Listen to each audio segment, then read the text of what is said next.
నేను నాదెండ్ల మనోహర్ నేను శాసనం ద్వారా నిర్మితమైన భారత రాజ్యాంగం పట్ల నిజమైన విశ్వాసం విధేయత చూపుతానని, భారతదేశ సార్వభౌమాధికారాన్ని సమగ్రతను కాపాడనని, ఆంధ్రప్రదేశ్ రాష్ట్ర మంత్రిగా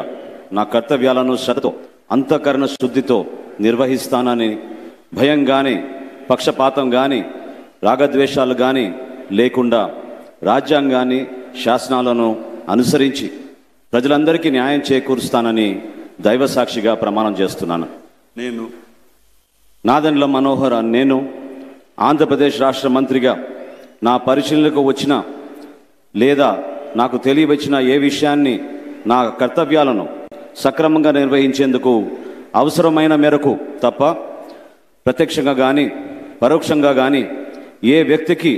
లేదా వ్యక్తులకు తెలియపరచనని లేదా వెల్లడించనని దైవ సాక్షిగా ప్రమాణం చేస్తున్నాను.